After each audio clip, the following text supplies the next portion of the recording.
Aliens não foi apenas uma sequência de terror de ficção científica, foi um campo de batalha, onde elenco e equipe enfrentaram pesadelos da vida real para redefinir o cinema de ação para sempre. Enquanto o público ficava aterrorizado com os xenomorfos na tela, por trás das câmeras, o caos irrompia diariamente. Uma equipe britânica rebelde quase se amotinou contra seu diretor americano. Sigourney Weaver desmaiou de exaustão após dias de 14 horas em um exoesqueleto de 70 libras. Os executivos do estúdio ameaçaram cancelar o projeto quando o orçamento saiu de controle, e um enorme fantoche hidráulico da rainha alienígena quase esmagou membros da equipe quando apresentou defeito durante a cena de luta climática. Hoje vamos mergulhar em 20 fatos estranhos sobre aliens que mudarão a forma como você vê este filme inovador. E fique por aqui para o nosso fato bônus, a verdade chocante sobre o que James Cameron fez após a fotografia principal, que quase fez o filme inteiro ser descartado. Então prepare-se, porque no mundo de aliens, o verdadeiro horror não estava no espaço, estava no set. Fato número 1.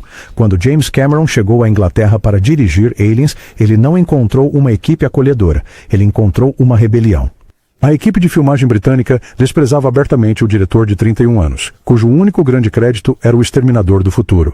Eles não estavam apenas céticos, estavam hostis. As tensões explodiram quando Cameron demitiu o diretor de fotografia original, Dick Bush, após apenas 2 semanas de filmagem. A equipe, leal a Bush, começou a usar camisetas com a frase "Will Rogers nunca conheceu Jim Cameron". O ditado americano "nunca conheci um homem de quem não gostasse" era a maneira deles de declarar guerra ao diretor. Cameron lembrou: "Eu dizia, precisamos disso, e eles apenas me olhavam como, o cowboy americano quer fazer do jeito dele." A animosidade cresceu tanto que a esposa de Cameron na época, a produtora Gail Ann Hurd, teve que se posicionar fisicamente entre Cameron e os membros da equipe durante confrontos acalorados. O diretor mais tarde admitiu: "Aprendi a dirigir com um megafone na Inglaterra." Fato número 2. Sigourney Weaver não deveria ser Ellen Ripley novamente, não porque ela não quisesse o papel, mas porque a 20th Century Fox se recusou a pagar o que ela merecia. Apesar de ter levado o Alien original ao sucesso, os executivos do estúdio hesitaram diante das exigências salariais de Weaver para a sequência. Eles não estavam apenas hesitantes, estavam desdenhosos. O presidente da Fox, Larry Gordon, declarou infamemente: "Por que precisamos de Sigourney Weaver? Ninguém foi ver Alien por causa de Sigourney Weaver, eles foram por causa do monstro." Cameron manteve-se firme, insistindo: "Não há filme sem Sigourney." A produção foi adiada por meses durante o impasse. Weaver eventualmente garantiu um pagamento de $1 milhão, uma fração do que astros de ação masculinos ganhavam na época, mas 30 vezes seu salário de $33 mil pelo filme original. Sua atuação não apenas provou que a Fox estava errada, mas também quebrou convenções de Hollywood, rendendo-lhe uma indicação ao Oscar, algo sem precedentes para um filme de ação de ficção científica. Como Weaver comentou mais tarde: "Eu não estava lutando por dinheiro, estava lutando por respeito." Bargen, Ned. Fato número 3. A rainha alienígena não era CGI, não era sequer um único fantoche. Era uma fusão aterrorizante de tecnologias que exigia 16 marionetistas trabalhando em perfeita sincronização. Com 4,20 metros de altura, a rainha foi construída pela equipe de Stan Winston usando todas as técnicas de efeitos práticos disponíveis. Só a cabeça dela continha 900 partes móveis. Seu corpo, uma combinação aterrorizante de hidráulica, cabos, hastes e operadores humanos apertados dentro de seu torso. A cauda se estendia por 18 pés e exigia 4 marionetistas dedicados. O que o público não via era a realidade exaustiva por trás de cada cena. As temperaturas dentro do corpo da rainha chegavam a 120 graus, causando exaustão por calor nos marionetistas. Sistemas de comunicação por rádio frequentemente falhavam, deixando os operadores trabalhando às cegas. Durante a batalha climática com Ripley, o sistema hidráulico da rainha falhou catastroficamente, fazendo com que o fluido pressurizado explodisse pelo set. 2 técnicos sofreram ferimentos leves e as filmagens foram interrompidas por 3 dias. Como Winston comentou mais tarde: "Não estávamos apenas construindo um monstro, estávamos criando um personagem que tinha que atuar." Fato número 4. Os rifles de pulso não apenas pareciam reais, eles eram reais. Cameron, obcecado com autenticidade, construiu as armas dos fuzileiros coloniais usando metralhadoras Thompson e espingardas Remington reais como base. Depois as modificou com carcaças futuristas. Essa dedicação ao realismo saiu pela culatra de forma espetacular durante as filmagens nos estúdios Pinewood. As armas disparavam festim, mas ainda eram armas de fogo funcionais. As leis de armas britânicas não eram apenas rigorosas, eram inflexíveis. Quando as autoridades descobriram armas de fogo reais no set, sem as permissões adequadas, não emitiram avisos, invadiram a produção. A polícia armada invadiu o confiscando todas as armas e interrompendo a produção por 3 dias. O armeiro, Simon Atherton, teve que trabalhar sem parar para criar réplicas que não disparassem, mas que ainda pudessem ejetar cartuchos e criar flashes de boca através de efeitos práticos. O incidente custou à produção mais de $100 mil e quase levou à prisão de vários membros da equipe. Como Bill Paxton comentou mais tarde, os verdadeiros alienígenas naquele set eram os policiais britânicos. Fato número 5. Carrie Henn, que interpretou Newt, nunca tinha atuado antes de Aliens. Ela não foi descoberta em uma audição em Los Angeles ou Nova York. Ela foi encontrada em uma cafeteria escolar em Lakenheath, Inglaterra. A diretora de elenco Mary Selway visitou a base militar americana onde o pai de Henn estava estacionado, procurando uma criança com um trauma autêntico nos olhos. Henn não era apenas adequada para o papel, ela era Newt. O que o público não sabia era que a atuação assombrosa de Henn teve um custo. Para capturar o terror de Newt, Cameron empregou técnicas que seriam proibidas hoje. Para cenas que exigiam que ela parecesse assustada, membros da equipe batiam repentinamente objetos de metal fora da câmera, provocando reações genuínas de susto. Durante a sequência no laboratório médico, Henn foi informada de que o alienígena realmente atravessaria o teto acima dela. Quando ele caiu, o grito dela não era atuação, era medo real. Apesar de sua atuação aclamada, Henn nunca mais atuou. Ela se tornou professora do ensino fundamental, ocasionalmente dizendo aos seus alunos: "Eu já lutei contra alienígenas, então não pensem que podem me assustar." Fato número 6. A famosa batalha no cais de carga quase não aconteceu, não por limitações técnicas, mas porque os executivos da Fox achavam que era desnecessária. Quando o roteiro original de Cameron chegou a 158 páginas, o chefe do estúdio, Alan Ladd Jr., exigiu cortes. A confrontação com o carregador de potência não estava apenas na lista de cortes, estava em primeiro lugar. Os executivos da Fox chamaram-na de excessiva, tecnicamente impossível e um truque caro. Cameron não apenas discordou, ele explodiu, ameaçando abandonar a produção completamente. Suas palavras exatas: "Você quer cortar a cena sobre a qual as pessoas estarão falando daqui a 30 anos? Vá em frente, mas você fará isso com outro diretor." O impasse durou semanas com Cameron se recusando a começar a pré-produção até que a cena fosse garantida. Finalmente, a produtora Gale Ann Hurd garantiu o orçamento cortando outras sequências e prometendo que o carregador poderia ser construído abaixo do orçamento. A aposta valeu a pena espetacularmente. O carregador de potência se tornou uma das criações mecânicas mais icônicas do cinema, inspirando desde os trajes AMP de Avatar até exoesqueletos industriais do mundo real. Como Cameron observou mais tarde, às vezes a batalha mais importante é aquela que você luta antes das câmeras começarem a rodar. Fato número 7. Michael Biehn não deveria interpretar Hicks. O papel originalmente pertencia a James Remar, estrela de The Warriors e 48 Yard Remar não apenas começou a filmar, ele completou 2 semanas de gravação antes de desaparecer abruptamente da produção. Durante décadas, a história oficial foi diferenças criativas. A verdade? Muito mais sombria. Remar estava lutando contra o vício em cocaína durante a produção. O ponto de ruptura ocorreu quando ele foi preso por posse de drogas na Inglaterra. Os executivos da Fox não estavam apenas preocupados, estavam aterrorizados com um desastre de relações públicas. Biehn, que havia trabalhado com Cameron em O Exterminador do Futuro, recebeu uma ligação de emergência em uma sexta-feira. Na segunda-feira, ele já estava no set com o uniforme completo de fuzileiro colonial. Cada cena com Remar teve que ser meticulosamente refilmada, custando à produção centenas de milhares de dólares. Se você olhar com atenção durante a cena em que os fuzileiros navais entram pela primeira vez na estação de processamento, pode ver a silhueta de Remar de costas em várias tomadas que se mostraram caras demais para refilmar. Como Biehn refletiu mais tarde: "Eu consegui o trabalho da minha vida porque outra pessoa chegou ao fundo do poço." Fato número 8. O ninho alienígena não foi construído por designers de cenários. Foi criado por pacientes mentais. Quando o designer de produção Peter Lamont precisou construir a colmeia massiva contendo centenas de formas biomecânicas complexas, os métodos convencionais se mostraram muito demorados e caros. A solução dele não foi apenas não convencional, foi revolucionária.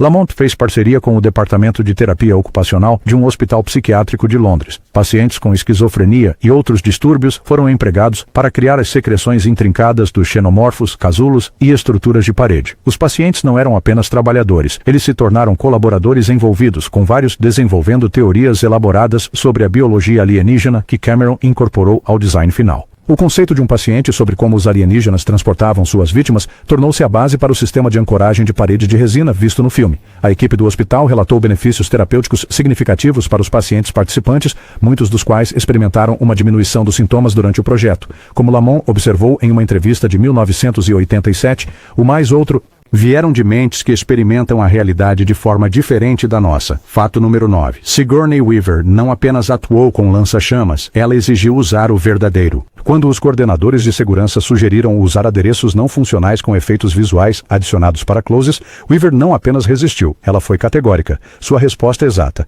Ripley não usaria um lança-chamas falso.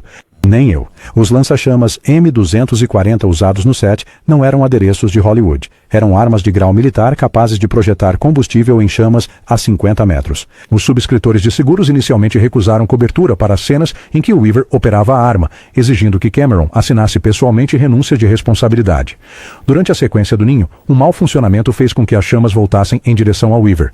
Em vez de sair do personagem, ela manteve sua posição, sofrendo queimaduras leves no rosto e nas mãos. As imagens do incidente permanecem no filme. A experiência transformou a abordagem de Weaver para a personagem. Depois de lidar com esse tipo de poder, tudo sobre como Ripley se comporta mudou, ela lembrou. A saber que seu personagem é durão e a sentir o calor do napalm na pele. Fato número 10. Estamos na metade da nossa contagem regressiva dos fatos mais chocantes dos bastidores de Aliens. Vá em frente e curta e inscreva-se, porque as coisas vão ficar ainda mais loucas, assim como a atuação de Bill Paxton como Hudson, que não era atuação. Foi um colapso nervoso capturado em filme. O icônico Game Over Man de Paxton não estava no roteiro. Não foi planejado.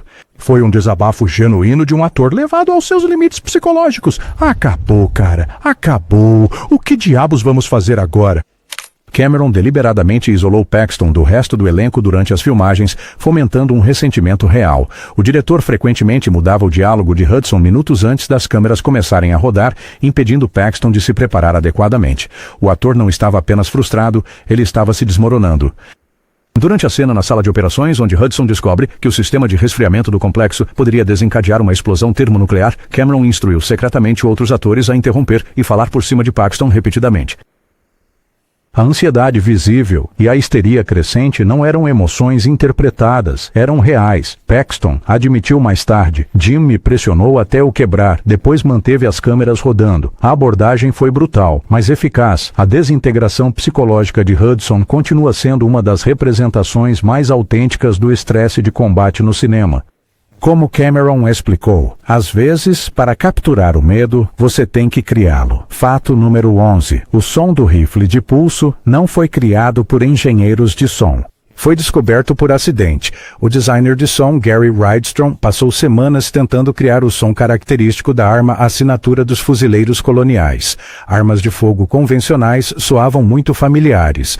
Explosões alteradas digitalmente não tinham impacto. O som necessário não era apenas único, tinha que ser de outro mundo, mas crível. O avanço veio quando um membro da equipe deixou cair uma motocicleta Honda no chão de concreto durante uma sessão de gravação não relacionada.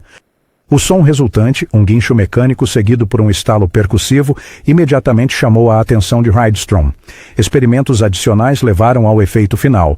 O som de uma pistola de 9mm disparando dentro de um poço de elevador combinado com a ação mecânica de uma fita métrica de tecido sendo rapidamente rebobinada. O que o público ouve não é um único efeito sonoro. São 5 elementos de áudio distintos sobrepostos em uma assinatura sonora única. Essa descoberta não planejada transformou como as armas de ficção científica soariam nas décadas seguintes. Como Rydstrom observou mais tarde, os sons futuros mais convincentes muitas vezes vêm das fontes mais mundanas do presente. Fato número 12. Os fuzileiros navais não foram treinados por atores, eles foram moldados por pessoal militar real. Cameron contratou Al Matthews, um veterano condecorado do Vietnã que serviu na primeira divisão de fuzileiros navais, não apenas como o ator que interpretava o sargento Apone, mas como o consultor técnico militar da produção. A abordagem de Matthews não foi gentil, foi brutalmente autêntica. O elenco suportou 2 semanas de treinamento militar genuíno antes do início das filmagens. Eles não estavam apenas aprendendo a segurar armas, eles eram submetidos a chamadas de despertar às 5 horas da manhã, treinamento físico extenuante e constante pressão psicológica. Michael Biehn, Bill Paxton e os outros atores dos Marines eram obrigados a arrumar suas próprias camas de acordo com as especificações militares todas as manhãs. Inspeções falhas resultavam em punição coletiva, tipicamente treinamento físico adicional. Eles comiam, dormiam e treinavam como uma unidade, desenvolvendo a comunicação natural e a camaradagem visível na tela. Matthews não apenas aconselhava, ele comandava. Durante as filmagens, ele sabotava deliberadamente o equipamento ou criava obstáculos inesperados, forçando os atores a resolver problemas sob pressão.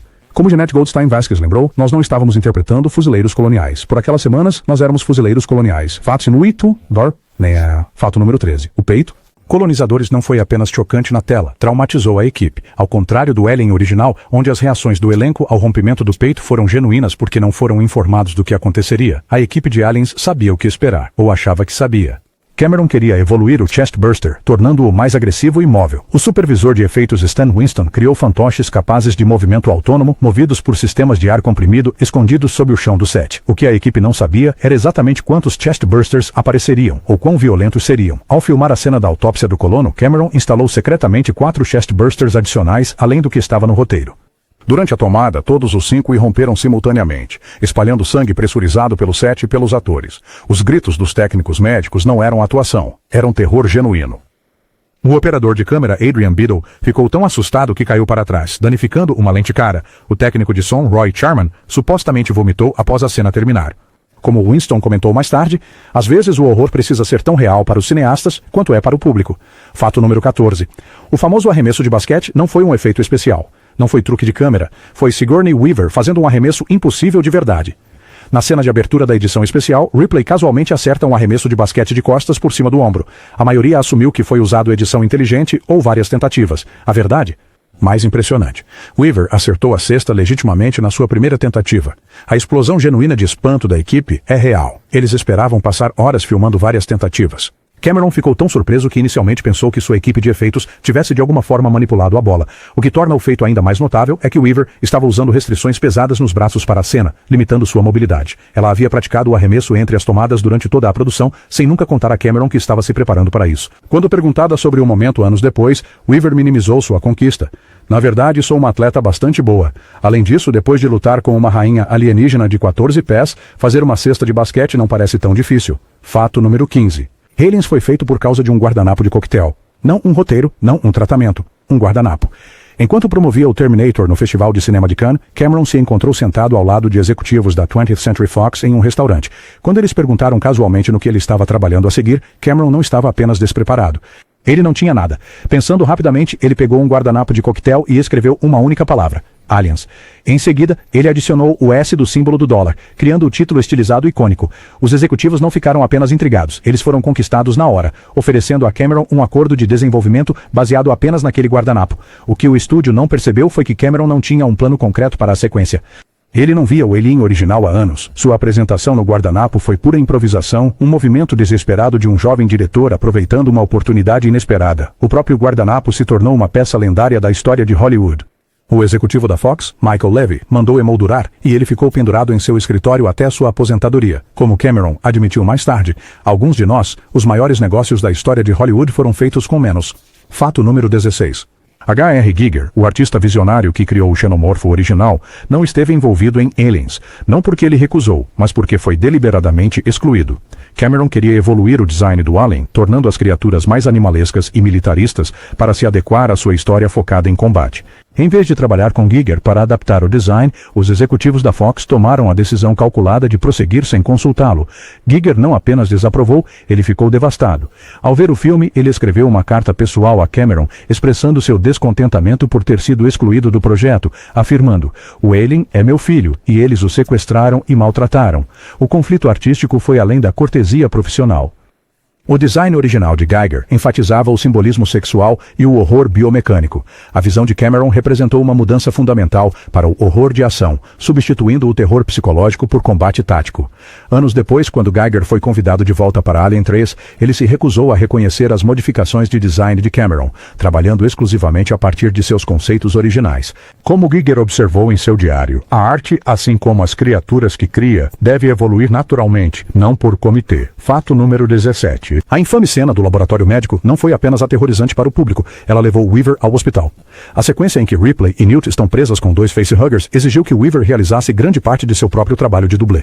A cena não foi apenas fisicamente exigente, foi perigosa. Durante as filmagens, uma parte do cenário do laboratório desabou inesperadamente, atingindo Weaver na cabeça.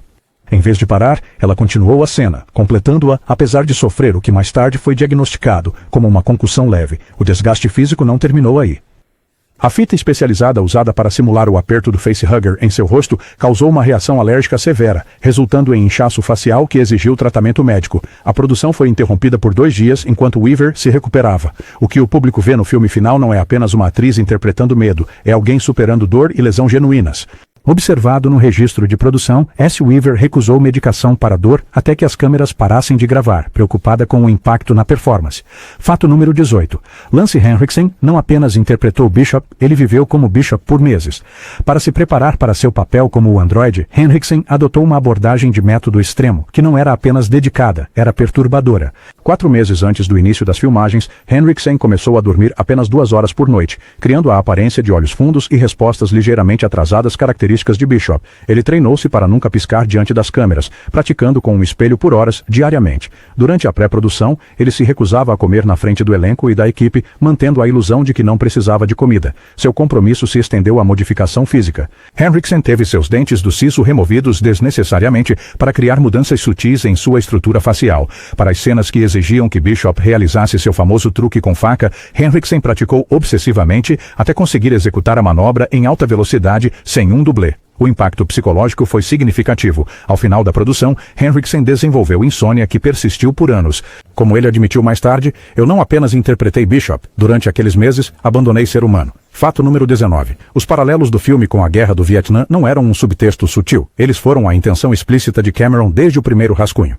Cameron não se propôs apenas a fazer uma sequência de ficção científica. Ele criou um comentário incisivo sobre a arrogância militar americana. Os fuzileiros coloniais não eram apenas soldados espaciais, eram análogos diretos às forças dos Estados Unidos da era do Vietnã. Tecnologicamente superiores, excessivamente confiantes e, no final, superados por um inimigo que subestimaram. Os paralelos se estendiam a personagens específicos. Hudson representava a bravata americana desmoronando sob pressão. Gorman incorporava a classe de oficiais desconectada, tomando decisões em segurança. Apone representava os oficiais não comissionados que carregavam o verdadeiro fardo da liderança. O que o público não reconheceu foi como Cameron incorporou deliberadamente detalhes históricos. O interior da nave de desembarque dos fuzileiros foi modelado diretamente a partir das configurações de helicópteros da era do Vietnã. O diálogo deles incorporou o jargão militar autêntico do conflito. Até mesmo suas armas falham, os rifles de pulso superaquecendo no processador de atmosfera, espelhando os infames problemas de confiabilidade do M-16 nas condições úmidas do Vietnã. Como Cameron observou em uma entrevista de 1987, a ficção científica nos permite processar nossos traumas históricos mais difíceis a uma distância segura. Fato número 20. A icônica frase, "Afaste-se dela, sua vadia", quase foi cortada. Não pelos executivos do estúdio, mas pela própria Weaver. Durante a produção, Weaver expressou preocupações sobre o diálogo, sentindo que estava fora do personagem de Ripley. Ela não estava apenas hesitante, ela ativamente fez campanha para que fosse removido, sugerindo alternativas como "deixa em paz" e "acabou".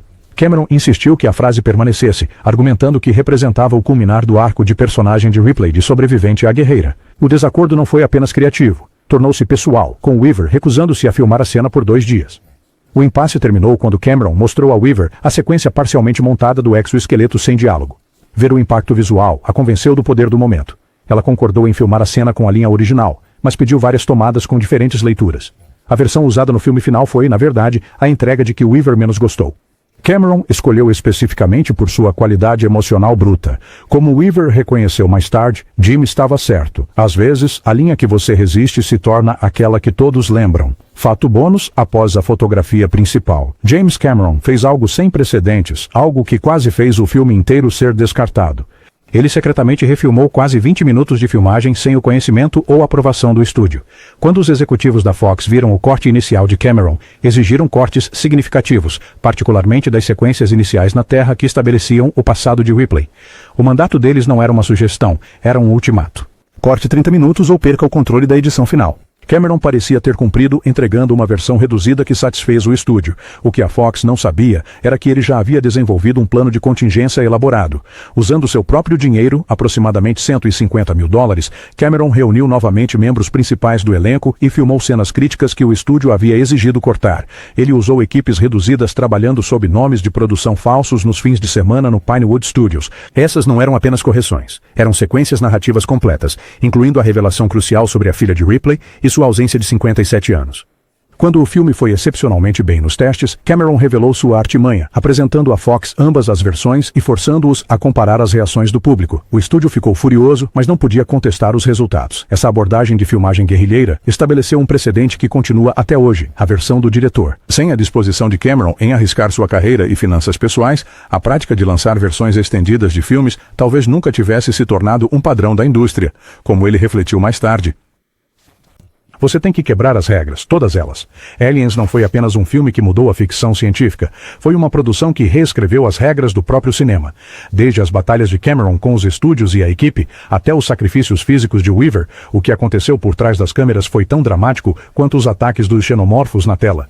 O legado duradouro do filme não é apenas sua ação eletrizante ou seus efeitos inovadores, é o testemunho do que se torna possível quando os cineastas se recusam a comprometer sua visão, mesmo quando as probabilidades estão contra eles. Da próxima vez que você assistir Ripley enfrentar a rainha alienígena, lembre-se, os verdadeiros heróis não estavam apenas na tela. Eles estavam atrás das câmeras, lutando batalhas igualmente ferozes para dar vida a este filme marcante. Se você gostou dessas revelações chocantes, inscreva-se e deixe um comentário nos dizendo quais segredos de filmes você quer que exploremos a seguir. Porque no cinema, assim como no espaço, ninguém pode ouvir você gritar, mas eventualmente todos descobrem a verdade.